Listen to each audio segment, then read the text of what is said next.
watching so far. Thanks for patiently waiting. I'm going to do a little bit of pastel chalk on this kit. I don't want to go overboard. I want to just kind of have this as something subtle. This is like a charcoal gray kind of a color. And I have this paintbrush that I've cut the bristles off from.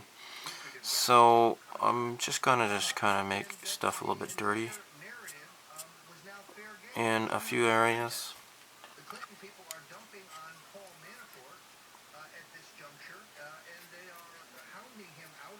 I don't want to go overboard, like I said.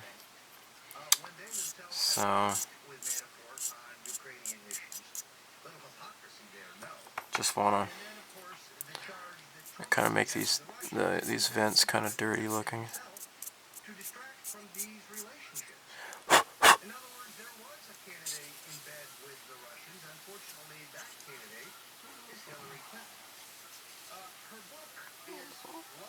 It's kind of do a little bit of streaks here.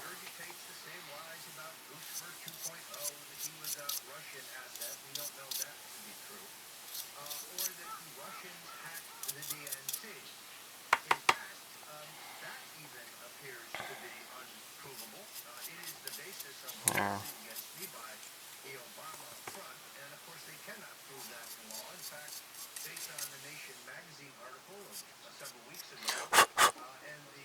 Okay.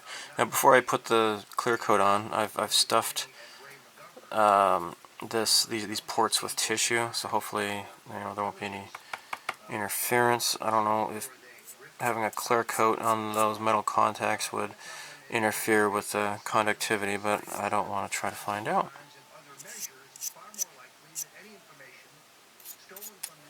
So let's guess this is about it, really. I don't want to overdo this. Although I just realized, though, I need to do I haven't done the panel lining on here, have I? Maybe I guess I did. It's just really subtle, I guess.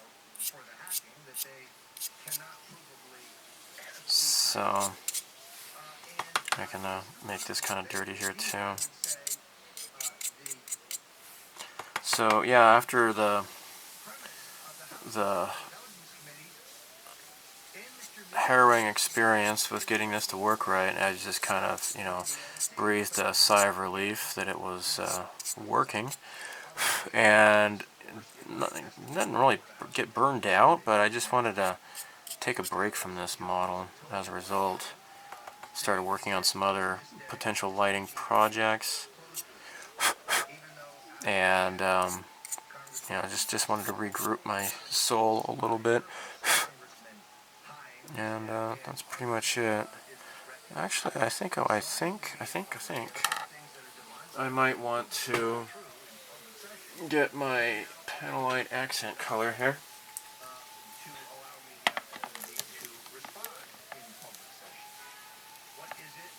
And, well, actually, shoot, you know what? I might want to paint that a different color in there.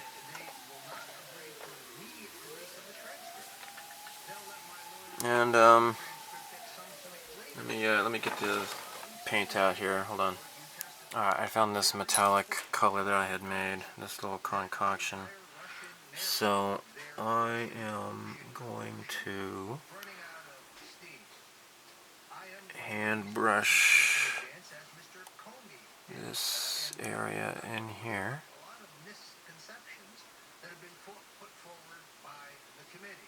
And then when this is dry, I shall do the final clear coat. Let's just get this in here. So yeah, this is going to be exciting. Once this is done, it's going to be my second completed lighted kit. Sorry, I don't use the past participle. I'd say lighted kit, not lit kit. That's my bad English. I'm going to resume work on the Star Wars ships diorama.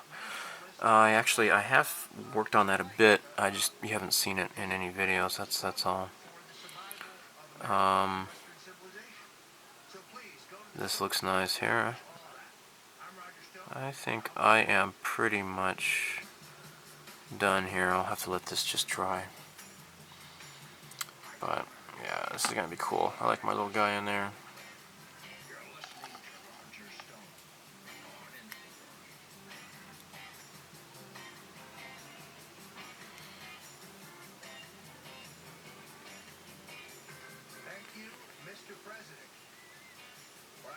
Okay.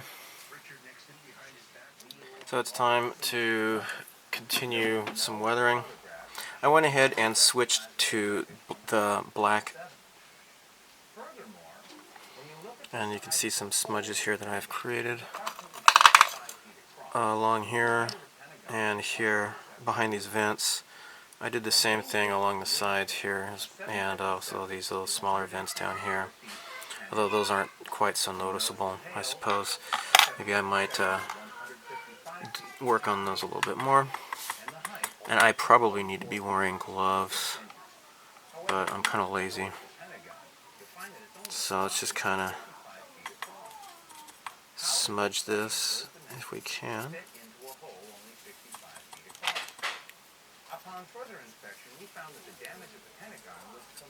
There. Maybe put some dirt on the gun here too. What I would like to do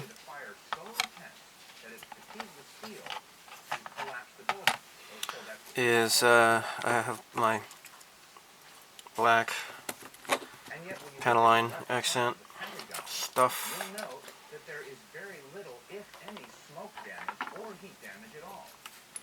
I'm going to apply it to these hoses here.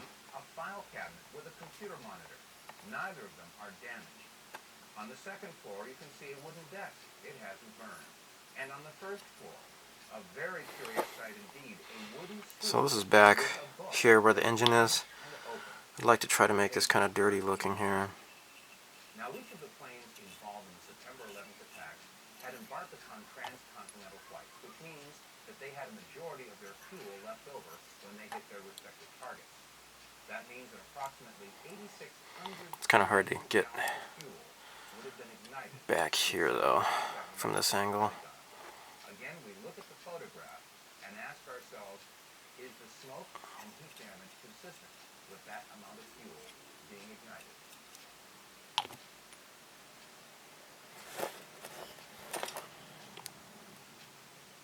There we go. A certified environmental specialist and a member of the Environmental Assessors Association sent us the following letter after a brief conversation we had on the telephone. And I'll get this back here. Would basically have reduced that section of the Pentagon to rubble and would have burned for days. And that 8,600 gallons of fuel had a BTU rate of 80 million. So this black on top of the silver paint kind of really brings out more of a metallic, dirty kind of color, which I am actually liking the result here. And I don't think I'm going to bother wiping much of this off.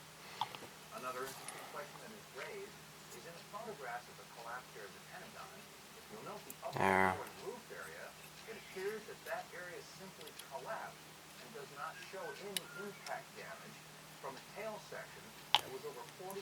It's kind of hard actually. Maybe I could have done this coloring before assembly, but oh well.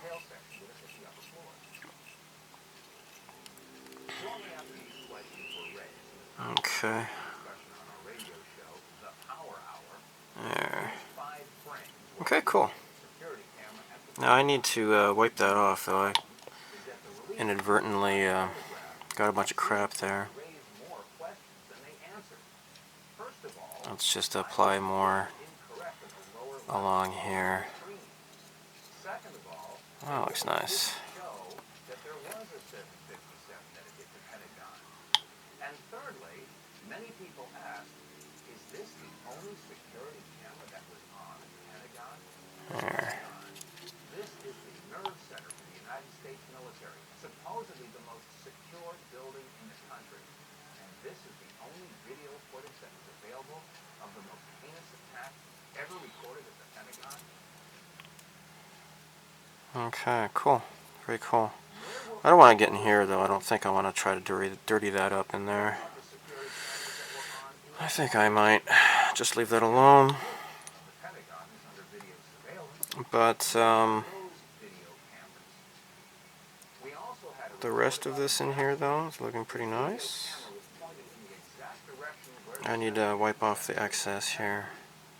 Shortly after the event, it was reported that federal officials showed up at that gas station and confiscated that footage.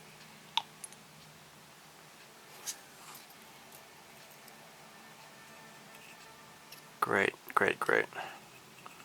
Alright, cool. I'll get a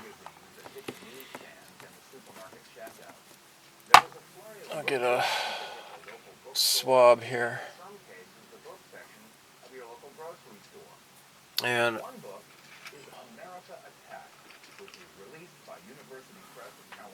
some enamel paint remover, or paint thinner. Actually, I might use just a big fluffy one. This might be better to use. There. Okay.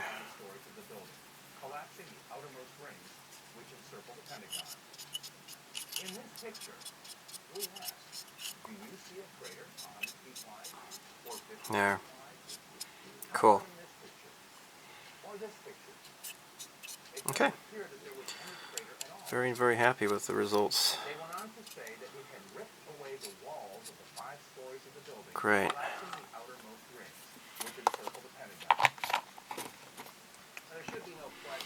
I think I might.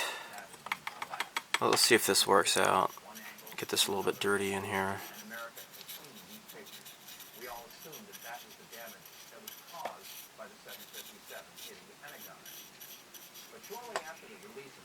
Just kind of rub this inside here. And that looks pretty cool, actually. I like that. I'm going to do it for the other ones here. When examining these photographs, we can clearly see that the area in question had not yet collapsed. In fact, there is very little evidence of a hole big enough to accommodate a 757. The hole that we do see is approximately 14 to 16 feet across. Very nice. Okay, cool. I think I'm ready to do a clear coat.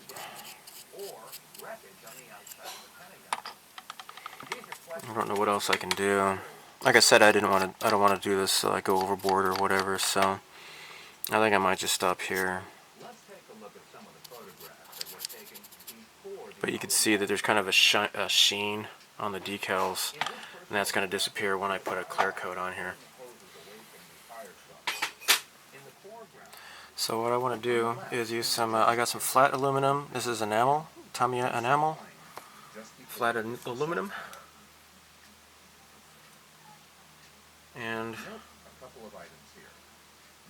just gonna get some paint on this here.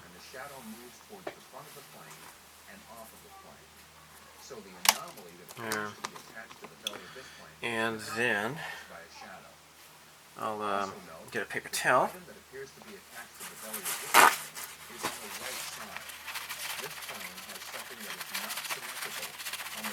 There. Rub most of it off. Now what I'm going to do is hopefully kind of touch off some highlights in the back here along the engines. Kind of bring more depth to this, I hope.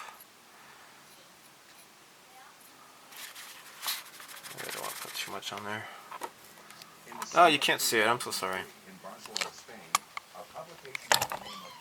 See, I do pay attention, don't I?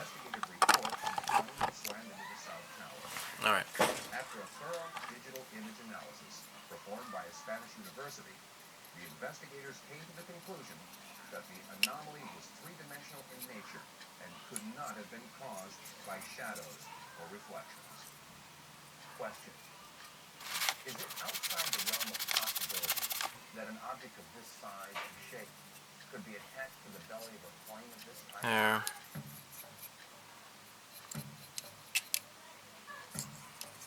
Okay. Oh, I definitely want to get these little nozzle thingies, whatever they are. And I'll touch up some of these hoses here too. And perhaps some highlights along the bottom here. Get the corners.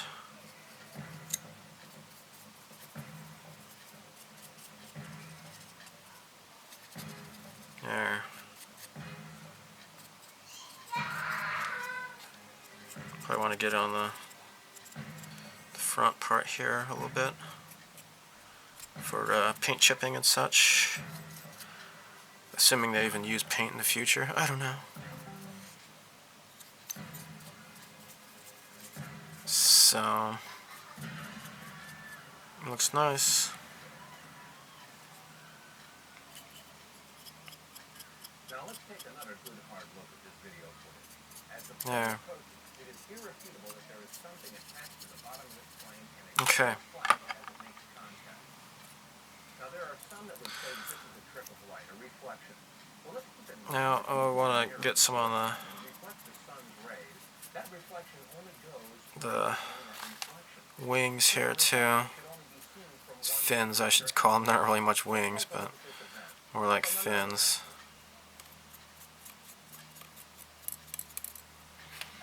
And in fact, actually, what I might want to do, and I'm going to do, And now let's take a look at it one more time from a fourth angle. let's make it more deliberate.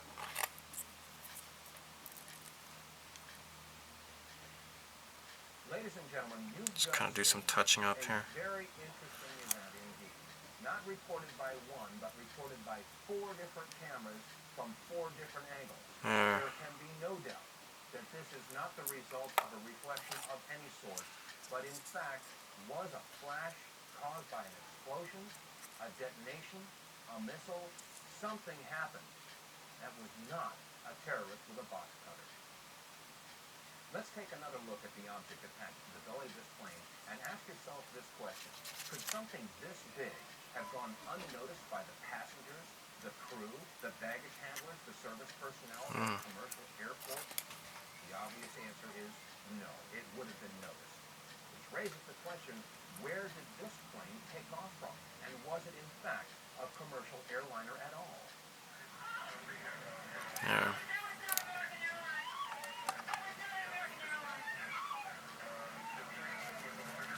Okay. Let's kind of do some touch-ups here. And crashed right in. The explosion was so terrific, it looked like it had dynamite in it.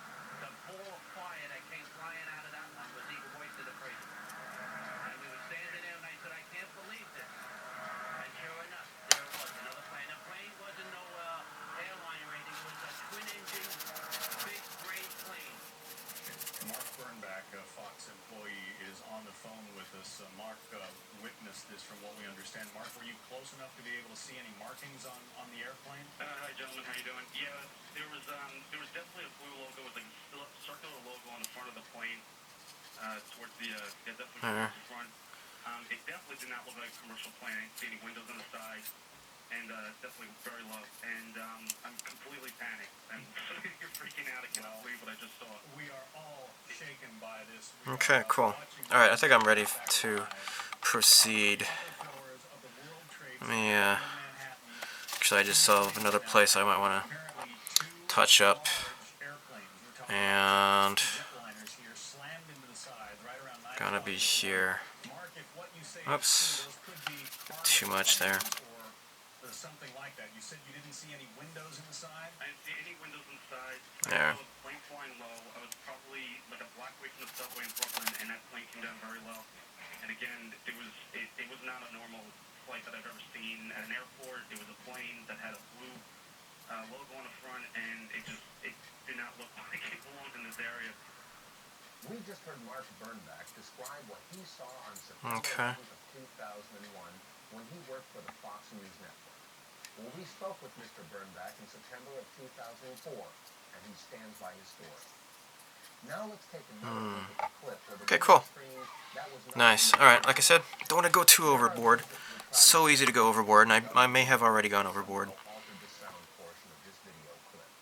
This time, watch carefully the woman on the right. So, there we go.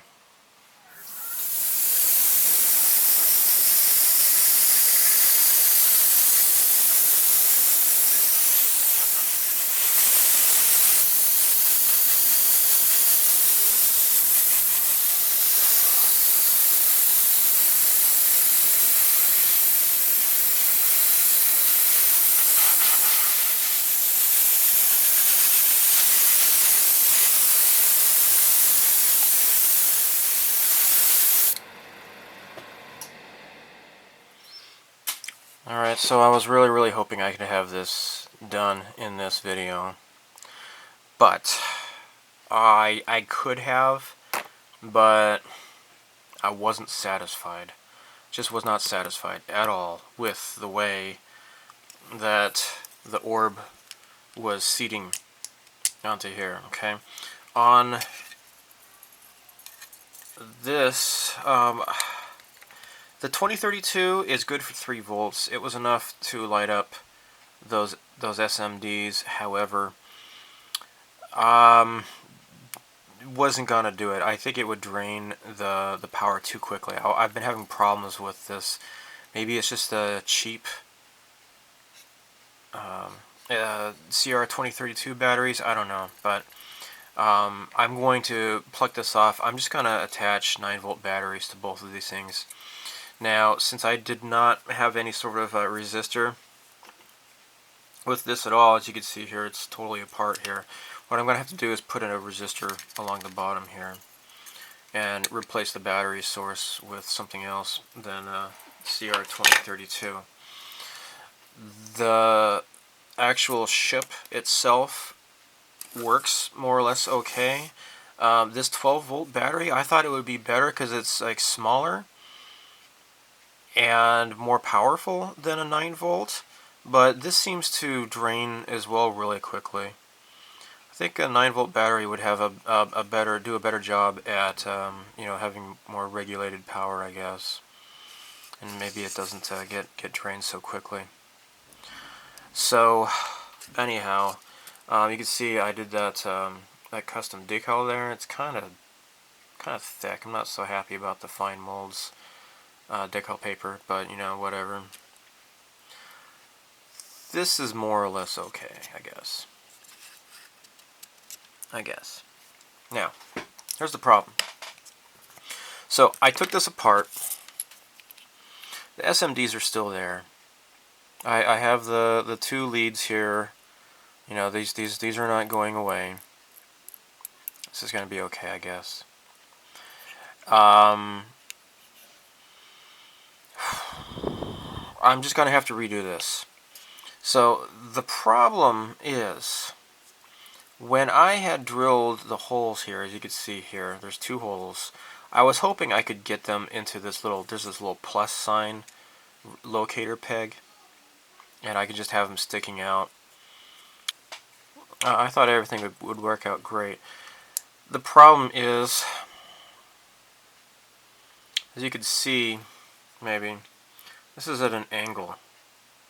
Okay, this doesn't go like this, it goes like this. Okay, there's this flat line here. Okay, you see there that's flat. Now these pegs, these rods, these brass rods, were going in at an angle. Okay, there's this little chamber here that I decided would work perfectly for those little brass rods. If this is flat, the way this is that it's not straight up like this, it's actually like this. These were straight down. So as it was, these were wanting to be like this, and then this is supposed to be like that. So they weren't really meeting up properly. They're both at 2 different angles. What I'm going to have to do now is maybe I might have to re-drill these. I don't know. what I want to do is forget about having the replaceable cap, because I was thinking about, you know, putting one of these things on there and, you know, just say, hey, look at this, it stands alone. I'm just going to forget about that. This plus sign thing, I might even remove this. It might be just totally in the way. What I want to do is have two long brass pegs that stick out enough that there will be a definite contact. Then I'll have the larger brass rods here that those will be fitting into. And maybe instead of using this as a locator, I would just use those brass rods as a locator, and I might have to reinforce it with some epoxy putty in here or something other to keep them straight. So, I'm going to end this video here.